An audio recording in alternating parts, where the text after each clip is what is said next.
네, 안녕하세요. 반갑습니다. 돈마루TV의 한동훈 대표입니다.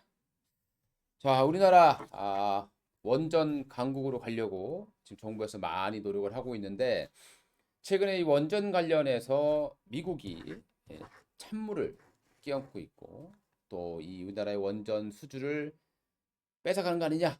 자, 이런 우려감들이 있습니다. 도대체 어떤 내용인지 한 방에 또 정리해 보도록 하겠습니다. 자, 이슈를 한번 볼게요. 이슈 같은 경우는 어떤 이슈가 있었냐? 우리가 이제 폴란드 원전 수주를 하고 있잖아요. 폴란드 원전 수주를 하고 있는데 관련해서 웨스팅하우스에서 한국의 APR 1400 이 원전 이게 자기들의 기술을 사용하고 있다라고 강조를 하고 있고요.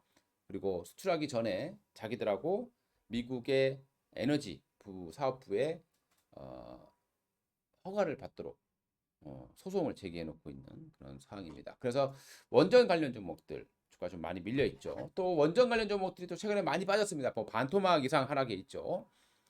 우리가 이제 태조 이방원 중에서 원이 주도주가 아니라 지금 완전 반토막 나 있는 그런 상황인데요. 원전은 그렇습니다. 우리가 이제 주식 같은 경우는 기대감으로 사고 현실이 될 때 파는 거잖아요. 드림 이즈 컴 트루. 예, 파는 겁니다. 그러니까 윤석열 대통령이 당선되고 난 시점이 바로 매도하는 시점이었다. 그때 원전에 관련돼서 얘기가 나올 때가 매도하는 시점이었다라고 보시면 될 것 같고요.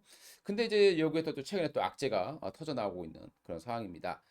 자, APR 1400은요, 컨버스천 엔지니어링, 그러니까 현재의 웨스팅하우스가 98년도에 개발한 시스템 80이라는 것을 기반으로 우리나라가 개발한 3세대 원전으로 보시면 되겠습니다.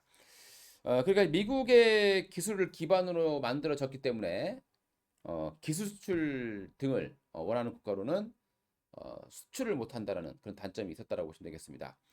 실제로 2005년도에요, 이 중국에 수출을 하려다가 무산이 됐던 바가 있습니다. 그리고 아랍에미리트에 수출했던 원전 오르코기, 요거가 바로 APR 1400 모델인데 이 당시에도 웨스팅하우스가 특허를 걸고 넘어졌었던 적이 있었습니다.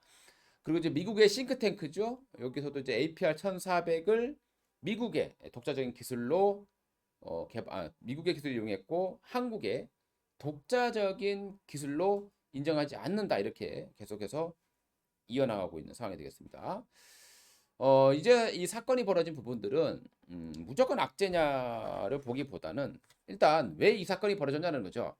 그러니까 폴란드 원전 여기에 우리나라가 이제 가격이 워낙 저렴합니다. 그러니까 APR 1400을 공급하겠다라는 그런 이제 MOU에 서명할 것이다라는 그 루머가 있었겠죠.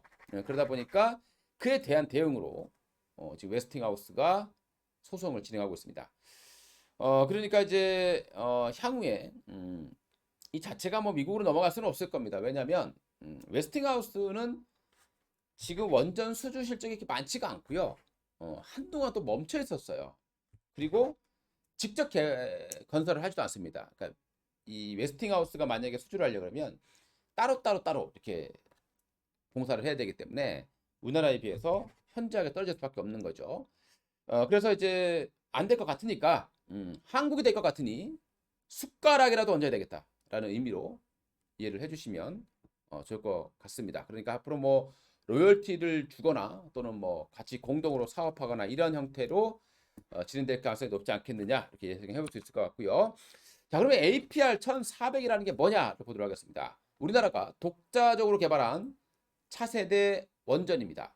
그래서 신고리 3호기에 적용이 되었고요. 2016년도에 상업운전에 들어간 3세대 원전 모델입니다.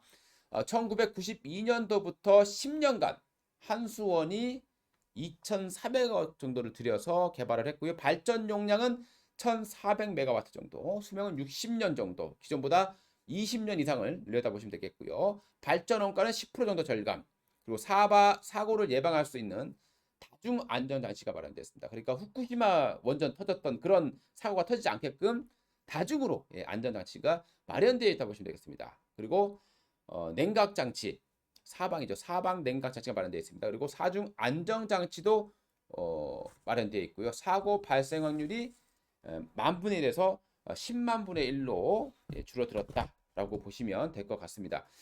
요 제품이 바로 이제 APR 1400입니다.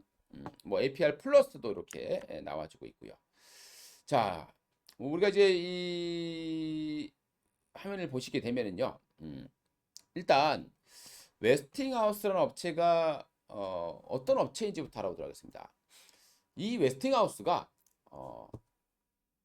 바로 이 우리나라로 따지면은 고리 1호기, 예, 고리 1호기를 바로 웨스팅하우스의 이 기술로 탑재가 되어 있다라고 보시면 될 것 같습니다. 자, 그러면 이제 웨스팅하우스라는 업체에 대해서 한번 과거부터 한번 알아보도록 할게요. 이게 좀 재밌는 과거가 있습니다. 우리가 잘 알고 있는 니콜라 테슬라, 예, 이 사람이 바로 이 웨스팅하우스라는 업체에 입사를 했던 적이 있다는 거죠. 그러니까 영입을 해 왔다라고 되겠고요. 방위산업, 그리고 가전, 그리고 원전, 최근에는 대부분 매각을 하고 원전에 주력하고 있는 기업이죠. 그러니까 이 업체는 원전에 대한 엔지니어링 기술을 가지고 있다고 보시면 될 것 같아요. 그런 원천 기술을 가지고 있다. 원천 기술을 가지고 있다. 2006년도에 도시바가 인수를 했고, 그리고 누적 적자가 계속 발생했었던 그런 기업이에요. 그러다가 2018년도, 그러니까 왜 적자가 누적된 잠시 말씀드릴 거고요. 2018년도에 캐나다에는 자산운용사하고요.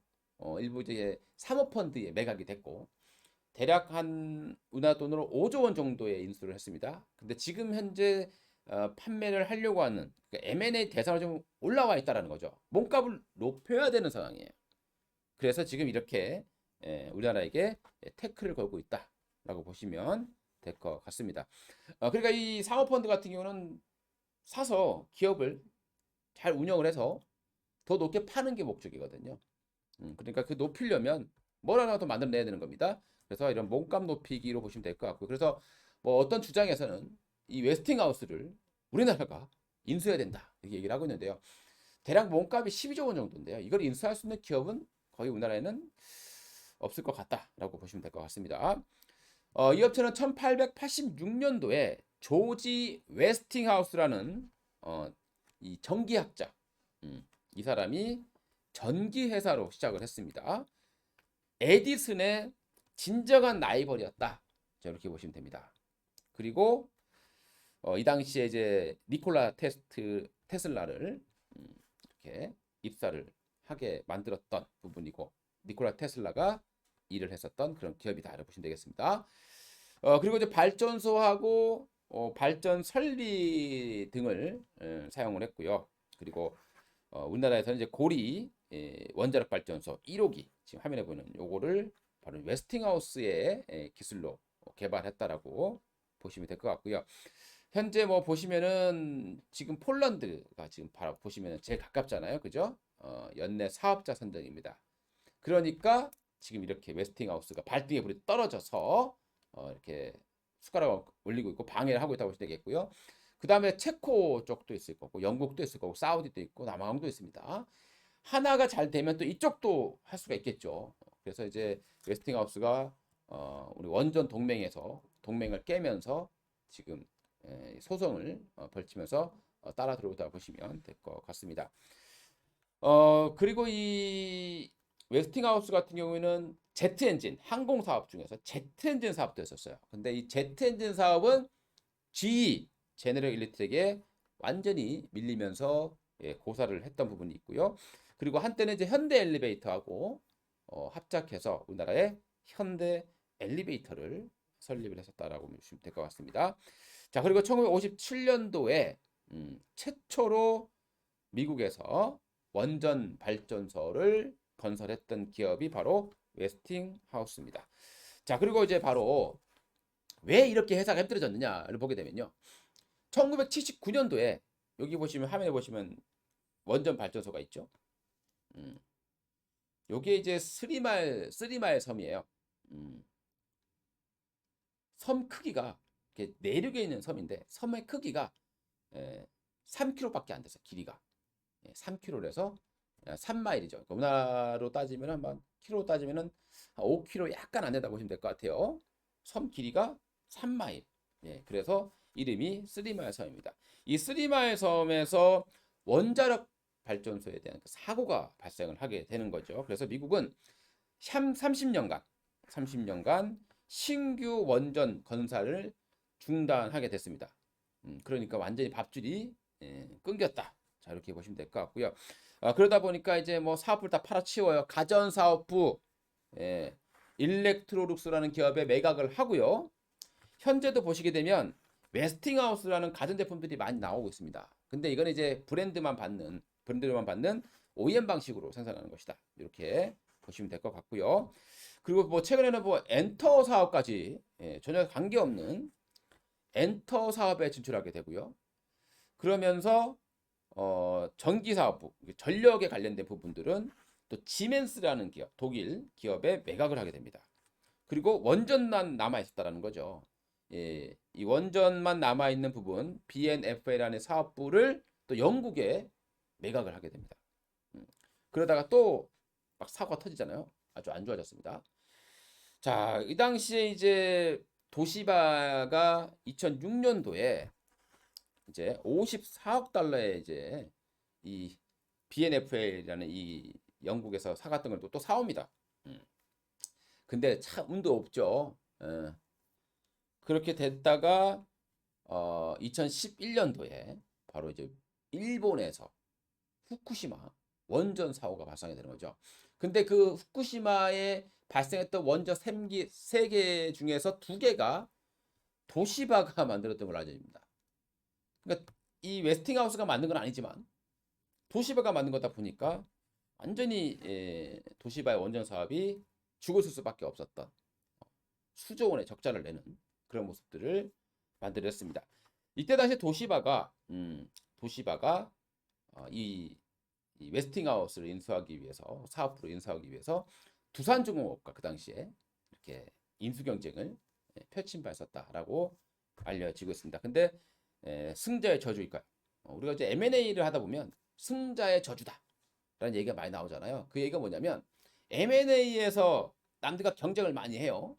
경쟁을 많이 해서 이기면 망한다라는 그런 저주가 있습니다. 그리고 우리 예전에 그 드라마 보면요. 자이언트인가? 막 그런 드라마가 있었을 거예요. 거기 보시게 되면은 그 인수합병, 대한전선 인수합병이 어떤 못한 것 같은데요. 그런 사건들을 드라마로 만든 게 있습니다. 그렇게 승자가 저주를 받는다. 승자의 저주. 역시 이번에도 도시바는 승자의 저주를 받으면서 쫄딱 망하는 그 사고가 발생했고요. 그래서 이제 이 사업을 영국의 상업펀드에 넘기게 되었다라고 보시면 될 것 같습니다. 또 최근에 이제 웨스팅하우스 같은 경우는 이렇게 현대건설과 또 대형 원전 사업도 추진하고 있다라고 나오고 있습니다. 요게 이제 웨스팅하우스라는 회사에서 만드는 이제 가전제품들. 근데 이제 실제 제작하는 것은 아니고 OEM을 통해서 브랜드만 붙여서 파는 그런 전자기기다라고 보시면 될 것 같습니다. 요게 이제 니콜라 테슬라죠? 니콜라 테슬라인데요. 니콜라 테슬라가 바로 이 웨스팅하우스에 근무를 했었다라고 보시면 되겠습니다. 자, 그리고 이 웨스팅하우스 같은 경우에는 이제 원전 기술이 있다 보니까 세계 최초의 핵 잠수함 노틸러스호의 이 원자로가 이 웨스팅하우스의 원자로가 탑재가 되었다라고 알려지고 있고요. 그 다음에 이제 최초의 공중 감시 레이더 시스템도 도입을 했습니다. 참 잘 나갔었죠. 근데 뭐 방위 산업은 여기에 뺏기고 뭐 항공 엔진은 뒤에서 발리고 뭐 여기저기서 사업들이 다 발려나가면서 정말 불운의 어떤 아이콘이 되었던 게 바로 웨스팅하우스다라고 되겠고요.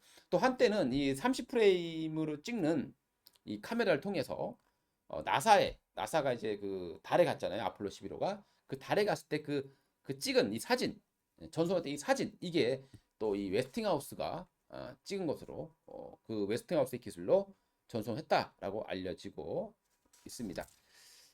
자, 여기 이제 웨스팅하우스라는 기업의 역사예요. 그러면 이제 요약할 부분들은 뭐냐? 지금 이렇게 웨스팅하우스가 힘들다라는 거예요. 그리고 매각을 해야 됩니다. 지금 M&A 대상으로 나와 있기 때문에. 그럼 몸값을 높여야 되는 거죠. 근데 웨스팅하우스 혼자서 원전을 수주할 수 있는 게 없습니다. 그렇기 때문에 우리나라에게 로열티를 받든 아니면 뭐 약간의 배분을 받아서 사업에 들어가든 어떻게든 한국과 같이 해보려고 하는 거다라고 보시는 게 맞을 것 같고요. 이렇게 본다면 우리나라 원전 업체들이 뭐 엄청난 악재다. 예, 이렇게 보기에는 좀 무리가 있지 않느냐라고 생각이 듭니다. 뭐 그렇다고 해서 원전 관련 종목들이 급등한다 이렇게 보기는 어렵습니다. 왜냐하면 원전 관련 종목들은 이미 너무 많이 올랐어요.